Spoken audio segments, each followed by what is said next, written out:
It is a phrase that has echoed through the living rooms of American families for generations. A warning issued by worried mothers and stern fathers every time a certain oblong cardboard box appeared under the Christmas tree. You'll shoot your eye out. For decades, this line was treated as a joke, a nostalgic punchline immortalized in holiday movies and woven into the fabric of American childhood. It brings to mind images of snowy backyards, tin cans lined up on a fence post, and the innocent adventures of youth. But beneath the veneer of Norman Rockwell paintings and the golden haze of nostalgia lies a story that is far colder and much more complicated.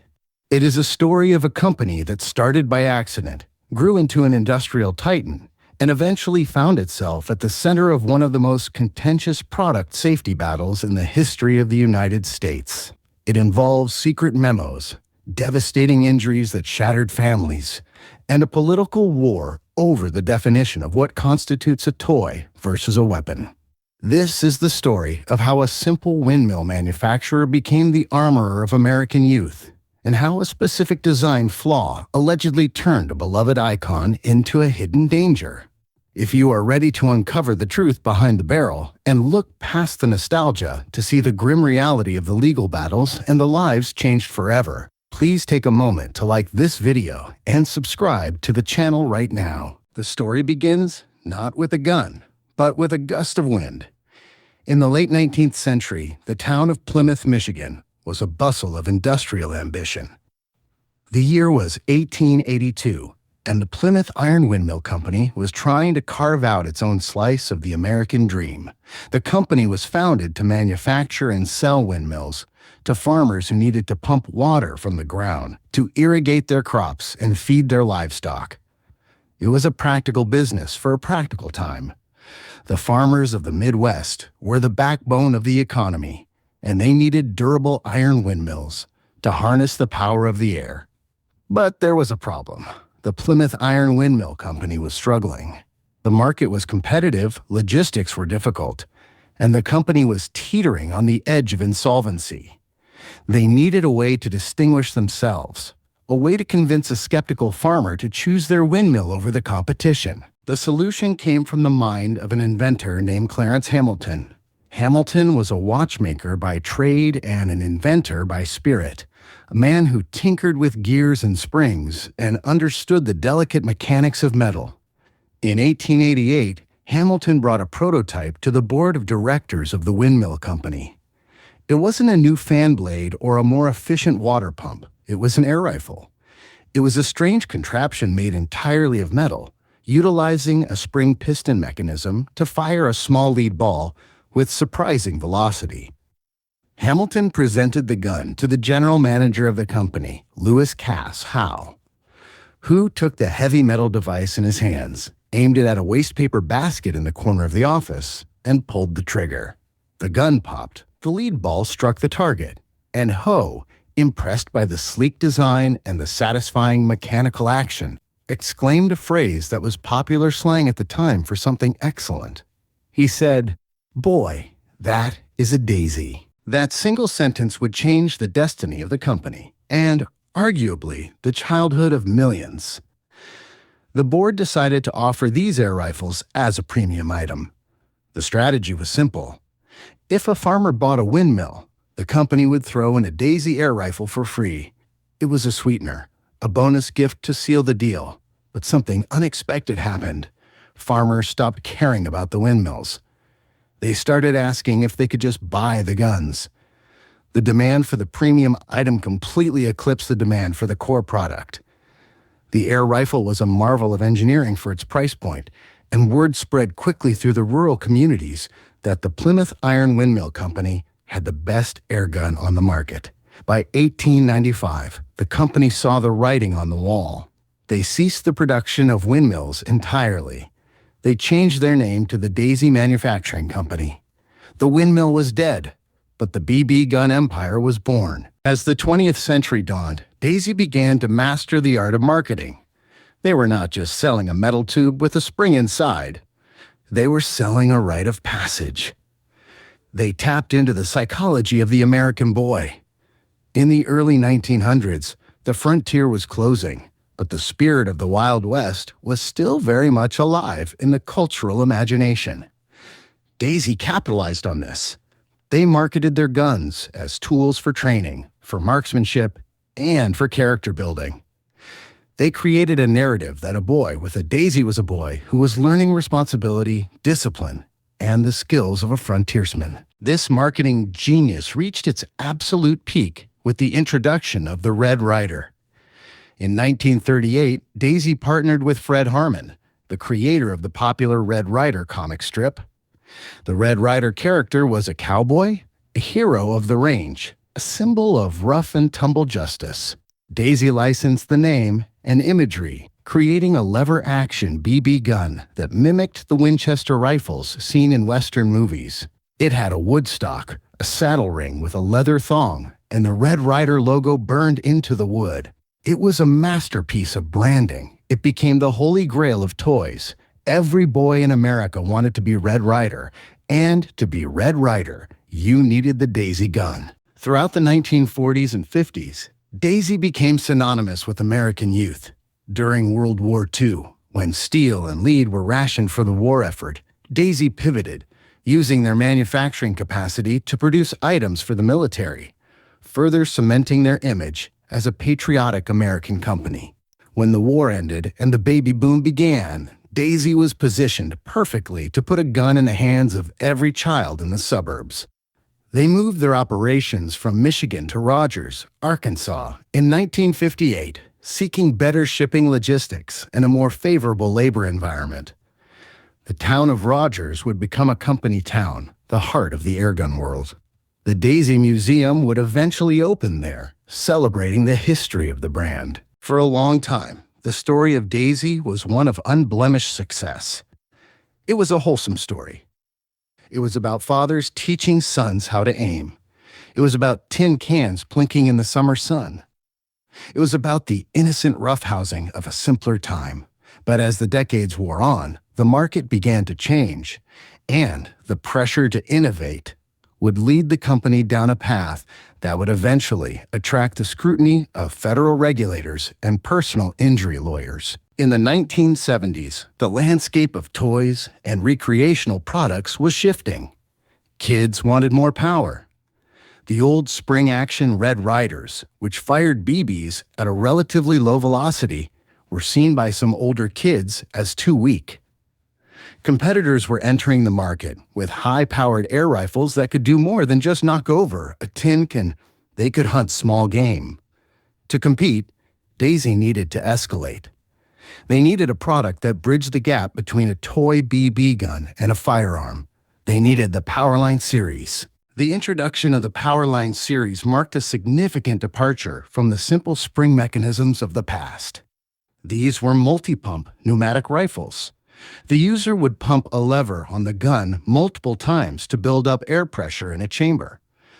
The more you pumped, the more powerful the shot. A Red Ryder might fire a BB at 250 feet per second. A fully pumped Powerline could fire a projectile at nearly 700 or 800 feet per second. This was a massive jump in energy. At close range, these were not toys. They were capable of piercing skin, shattering bone, and, in tragic cases, penetrating the skull. It is here in the design of these high-power rifles, specifically the Powerline 880 and 856 models, that the story takes a turn into the shadows. The issue was not just the power of the gun, but the mechanism by which it was loaded. These guns used a gravity feed magazine. To load the gun, you would pour BBs into a reservoir. Then, a magnetic bolt tip would pick up a BB and place it into the firing chamber when the bolt was cycled. It was designed to be fast and easy.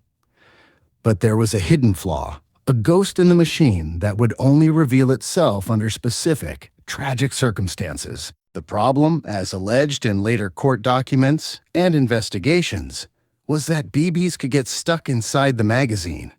A user might fire the gun until it seemed empty. They would shake it, hear no rattle, and assume it was safe. They might even pump it and pull the trigger, hearing only the pop of air, confirming in their mind that the gun was unloaded. But in reality, a BB could be lodged in the internal workings, caught in a crevice, or stuck by grease. Then, if the gun was jarred or shaken in just the right way, perhaps while being put away, or while being pointed in a direction the user thought was safe, the BB could fall loose, drop into the chamber, and the gun would become live again without the user knowing. This phenomenon became known in legal circles as the virtual jam or the phantom shot. It was a terrifying prospect. A gun that told you it was empty, acted like it was empty, but was actually loaded and ready to kill. Before we dive into the heartbreaking stories of the victims and the massive cover-up allegations that followed, this is a perfect time to remind you that if you are finding this deep dive into industrial history and hidden mysteries as intense as I am, make sure to hit the bell icon so you don't miss our upcoming investigations. The most shocking revelations about what the executives knew and when they knew it are still ahead. The stories began to trickle in during the late 70s and 80s, but they were often dismissed as accidents caused by user error. After all, the first rule of gun safety is to treat every gun as if it is loaded. If a child shot another child, the assumption was always that they had been careless. Daisy maintained that their products were safe if used correctly. They pointed to the warnings on the barrel. They pointed to the manuals. For years, this defense held up. Individual lawsuits were filed, but they were often settled quietly, with confidentiality agreements that kept the details of the settlements and the evidence out of the public eye. This is a common tactic in corporate litigation. By settling cases individually and sealing the records, a company can prevent a pattern of defects from becoming public knowledge. But the pattern was there for those who looked closely. In emergency rooms across the country, doctors were seeing a specific type of injury. It wasn't just eyes being hit. It was BBs penetrating the brain, the heart, the spinal cord. These weren't the low-velocity stings of the 1940s. These were high-velocity traumas, and in many cases, the story told by the distraught parents and the traumatized children was the same. I thought it was empty. I checked it. I dry-fired it. It shouldn't have gone off. One of the most pivotal cases that brought this issue into the light involved a young boy named Tucker Mahaffey. The incident occurred in a seemingly safe environment, the kind of setting that Daisy had marketed for a century. Tucker and a friend were playing. They had a Powerline air rifle. They believed the gun was empty. According to reports and later court testimonies, the gun had been fired until it shot only air. But then, in a moment that would shatter two families, the gun was pointed and fired. A BB, which had been stuck inside the mechanism, dislodged and was propelled into Tucker's neck. The BB severed his spinal cord. In a fraction of a second, a vibrant, active young boy was rendered a quadriplegic. The tragedy of Tucker Mahaffey was not just in the injury, but in the discovery that followed. His family sued Daisy. During the discovery phase of the lawsuit, the period where both sides must share evidence, lawyers for the family began to dig into the company's internal documents. What they found was explosive.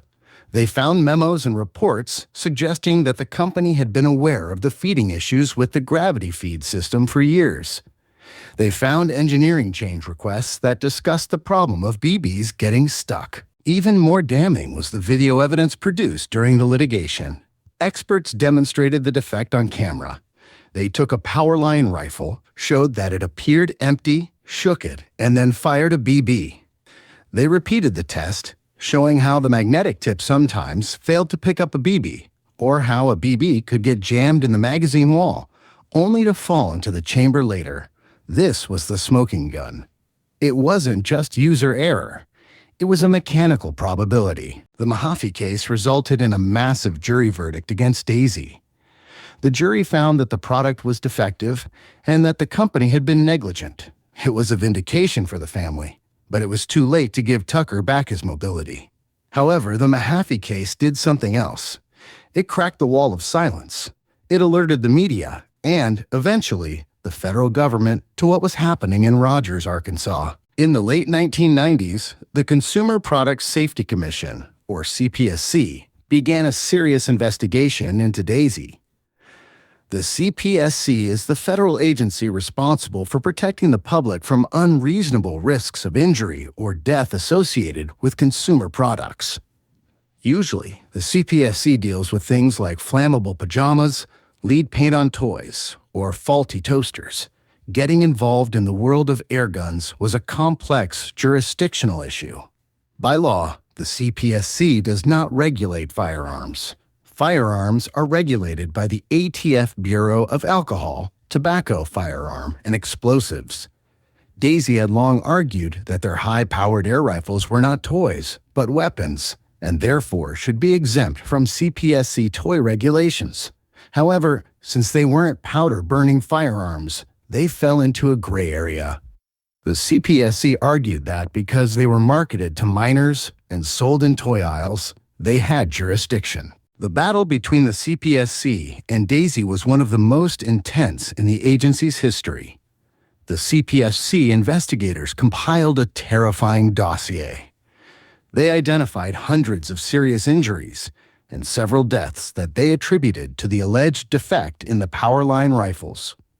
They argued that the gravity feed mechanism was inherently dangerous because it made it impossible for a user to visually verify if the gun was truly empty.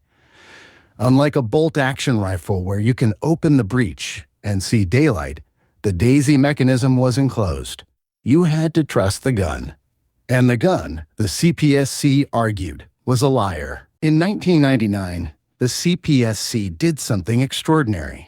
They filed an administrative lawsuit against Daisy seeking a mandatory recall of over 7 million air rifles. This was a nuclear option. A recall of that magnitude could have bankrupted the company. It would have required Daisy to buy back or repair millions of guns that had been sold over decades. The CPSC alleged that the guns were a substantial product hazard. The lawsuit dragged on for years. It was a David and Goliath battle, but in this case, the government was Goliath and Daisy, though a large company was fighting for its survival. Daisy mobilized everything they had. They hired top-tier defense lawyers. They mobilized their customer base. They appealed to the Second Amendment sentiments of the American public, even though air guns are not technically covered by the Second Amendment. They framed the CPSC's actions as government overreach, a bunch of bureaucrats in Washington trying to destroy an American icon and take away a beloved pastime. The political dimension of this story cannot be overstated. The lawsuit was filed during the Clinton administration, which was generally more aggressive on consumer safety regulation. However, as the case moved into the early 2000s, the political winds shifted. The election of George W. Bush brought a new philosophy to Washington, one that was generally more business-friendly and skeptical of heavy-handed regulation. While the lawyers argued in courtrooms filled with boxes of evidence, the injuries continued. Parents who had no idea about the lawsuit or the alleged defect continued to buy these guns for birthdays and holidays. The disconnect between the legal reality and the consumer reality was stark. In the store, the box just showed a happy kid and a target. In the courtroom, the diagrams showed cross-sections of jams and medical x-rays of BBs lodged in skulls. One of the most disturbing aspects of the investigation was the revelation of how the shake test became a known procedure. Internal documents suggested that engineers knew that shaking the gun was the only way to dislodge a stuck BB, yet this information was not effectively communicated to the millions of users in a way that would prevent accidents. The warning labels on the guns were criticized as being insufficient. A sticker saying, "Read the manual," is rarely effective when a 12-year-old is excited to shoot targets in the backyard. The climax of the legal battle came in 2003. The administrative law judge presiding over the case was expected to make a ruling, but before a final verdict could force a recall, a settlement was reached. To the shock and dismay of many victim advocates and the CPSC staff who had worked on the case for years, the settlement did not require a recall. The terms of the settlement were controversial. Instead of buying back the guns or fixing the mechanism, Daisy agreed to a massive information and education campaign. They would produce a safety video. They would improve the warning labels on new guns. They would supply the CPSC with safer designs for the millions of Powerline 880s and 856s that were already in the closets and basements of America would stay there. The settlement was viewed by the victims' families as a betrayal. They felt that the government had blinked.